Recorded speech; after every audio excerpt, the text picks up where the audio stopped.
They said room 404 doesn't exist, that the entire wing was sealed off years ago. But if you walk down the deserted corridor of St. Jude's Hospital late at night, you'll hear it. A faint, rhythmic beeping from behind a locked door, a door that isn't supposed to be there. Every single night, a heart monitor starts up, calling out from the darkness, a lonely echo in the silence. The nurses try to ignore it, the doctors pretend it's just the old building settling, but some sounds refuse to be silenced. They say it's the sound of a patient who never left. Nurse Liza was working the graveyard shift, her third double in a row. Exhaustion was a heavy cloak, and the silence of the hospital at 3 a.m. was almost deafening. That's when she heard it for the first time. A distant, steady beep, beep.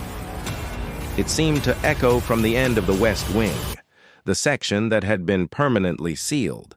Her mentor, a seasoned nurse named Carol, had told her to pay it no mind. "Old pipes," she'd said with a dismissive wave. But this didn't sound like pipes. This sounded like a machine, specifically a cardiac monitor. The hospital records were clear. Room 404 hadn't been occupied in over a decade. It had been sealed after a tragic incident. A young patient who passed away unexpectedly during what was supposed to be a routine surgery. The official story was a structural issue, but the hushed whispers among the staff told a different tale.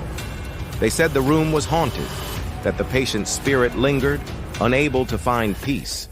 Liza, a pragmatist, had always dismissed these stories as late-night fictions, spun from stress and lack of sleep. But the beeping persisted, night after night.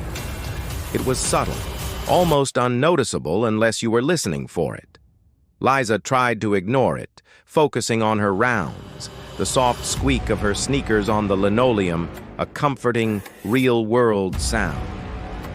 But one night, as she passed the sealed corridor, a sliver of light caught her eye. It pulsed from beneath the door to room 404, a sickly green glow flickering in time with the beeps. Her heart hammered against her ribs. The line on the monitor wasn't flat, it was beating. A steady, living rhythm. If you enjoyed this horror story, subscribe now and join me for more terrifying tales from the world of nightmares. Don't forget to hit that notification bell. Thank you for listening.